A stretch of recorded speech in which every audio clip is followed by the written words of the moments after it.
नमस्कार, मैं हूं नीलू। आप देख रहे हैं 12 बजे की खबरें और इस वक्त बड़ी खबर। कैबिनेट मंत्री संजय निषाद रेप पीड़िता और उसके परिजनों से मिले हैं। रेप पीड़िता से मुलाकात के बाद फफक कर रो पड़े कैबिनेट मंत्री संजय निषाद। तो इस वक्त की बड़ी खबर आ रही है, जिस तरह से योगी ने इस पर एक्शन लिया है, इस पूरे मामले को अपने संज्ञान में लिया है। अब कैबिनेट मंत्री संजय निषाद रेप पीड़िता और उनके परिजनों से मिलने पहुंचे हैं। रेप पीड़िता से मुलाकात के बाद फफक कर रो पड़े कैबिनेट मंत्री संजय निषाद। जिस तरह से बर्बरता हुई है, इस सुनते हैं जरा क्या कहा संजय निषाद ने।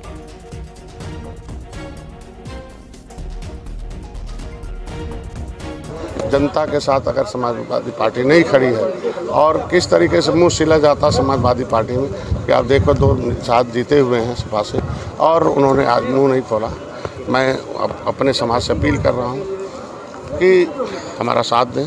पूरे देश में निषादों पर अत्याचार किस न हो, उसके लिए मैं प्रभावी माननीय प्रधानमंत्री से, माननीय मुख्यमंत्री से, माननीय मुख्यमंत्री तो साथ दे ही रहे हैं, करूंगा कि क्रिमिनल टाइप्स एक्ट से प्रभावित जातियाँ जिनको अंग्रेजों मुगलों ने उजाड़ा हो, परिस्थितियों ने उजाड़ा हो, हमने देश को आज़ाद कराया हो, संविधान बनवाया हो और संविधान मिला हुआ हक। आज हमारा ये मामला अगर ये अनुसूचित जाति की सूची में सूचीबद्ध होती तो अनुसूचित जात आयोग भी हमारे लिए खड़ा होता। सूचीबद्ध है लेकिन हमारा नाम इन पैमानों ने पिछड़ी जात में डालकर उपजातियों को आज ये धोखा होगा। अगर अनुसूचित जात की सूची में कि हम आज के दिन प्रमाण पत्र होता तो एक भय होता है कि अनुसूचित जात के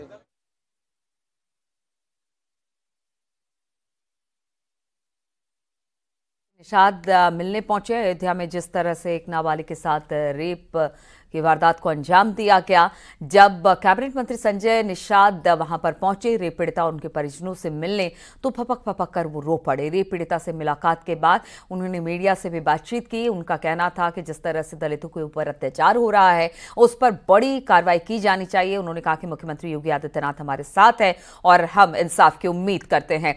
एक तरफ आप देख सकते हैं किस तरह से संजय निषाद फपक कर रो पड़े जब रेप पीड़ित के परिवार वालों से मिले, उनकी वेदना सुनी तो वो अपने आप को रोक नहीं पाए और वो रो पड़े। दूसरी तरफ आप देख सकते हैं कि मुख्यमंत्री योगी आदित्यनाथ ने इस पूरे मामले को गंभीरता से लिया है। इस वक्त बुलडोजर का एक्शन जारी है। मोहित की एक बेकरी पर इस वक्त बुलडोजर चलाने की तैयारी चल रही है। बुलडोजर वहां पर पहुंच गया है और कभी भी मोहित की बेकरी को ध्वस्त किया जा सकता है, गिराया जा सकता है, जमींदोज किया जा सकता है। इस वक्त 2 तस्वीरें हम आपको दिखा रहे हैं। प्रशासन और इसके अलावा अगर सरकार तो बात की जाए रेप पीड़ितों के साथ है, इस पर पूरा एक्शन लिया गया है, त्वरित गति से कार्रवाई की गई है। तो दूसरी तरफ हम आपको दिखा रहे हैं वो कार्रवाई अब जमीन पर दिखाई देने लगी है। मोहित की एक बेकरी है जहां पर सुबह छापा पड़ा था और छापा पड़ने के बाद अब यहां पर जेसीबी पहुंच चुका है, यानी बुलडोजर की कार्रवाई कुछ देर में शुरू हो जाएगी। ध्वस्त कर दिया जाएगा बेकरी को। बुलडोजर वहां पर पहुंच चुका है और बताया जा रहा है कि मोहित ने जिस तरह से कुकर्म किया उसकी सजा उसे मिलेगी। रेप पीड़ितों ने भी कहा था मुख्यमंत्री से मिलकर कि आप इस पर बुलडोजर की कार्रवाई करें, इसके मकान हो या दुकान हो, इस पर आप कार्रवाई करें। बातचीत करने के लिए निमेश इस वक्त फोन लाइन पर हमारे साथ जुड़ गए हैं। निमेश, 2 तस्वीरें इस वक्त हम अपने टीवी स्क्रीन पर दर्शकों को दिखा रहे हैं। एक तरफ संजय निषाद मिलने पहुंचे रेप पीड़ित के परिवार से और जब निकले हैं तो वो अपने आंसू को नहीं रोक पाए हैं, वो फपक कर रो पड़े हैं। और दूसरी तरफ शासन प्रशासन किस तरह से इस पूरे मामले को ले रहा है, वो बुलडोजर के जरिए अब उस बेकरी को गिराने की तैयारी में है जो मोहित का बताया जा रहा है। जी बिल्कुल, आपको बता दें कि संजय निषाद रेप पीड़िता से मुलाकात के बाद काफी भावुक दिखे और फपक कर वो रो पड़े। उन्होंने कहा कि हमें निषाद समाज की इस बिटिया को न्याय दिलाना है, जिसको लेकर के उन्होंने राजनीतिक दलों से भी अपील किया है कि राजनीतिक दल जो है अब इस पूरे मामले पर राजनीति न करें और पहले सबसे उसके खिलाफ कार्रवाई करें और इस तरीके के दुराचारी के साथ न खड़े हों। वहीं आपको बता दें कि जिला प्रशासन की अब बड़ी कार्रवाई शुरू कर दी गई है। बेकरी जो अवैध रूप से बनाई गई थी, उस बेकरी पर फिलहाल बुलडोजर का शुरू कर दिया गया है और बेकरी गिराई जा रही है। अभी सुबह खाद्य विभाग की टीम ने वहां पर छापेमारी की थी, सैंपलिंग की थी और उसका बेकरी सील की थी। लेकिन अब दुराचार आरोपी मोइन खान के बेकरी पर जो जर्नलाइजेशन का कार्य है वो शुरू कर दिया गया और जेसीबी से के जरिए उसकी बेकरी को गिराया जा रहा है। बिल्कुल। और निमेश, जैसे यहाँ पर बेकरी को तो गिराने की तैयारी हो रही है, लेकिन उसके घर की पैमाइश भी हो रही थी, उसे लेकर क्या अपडेट है?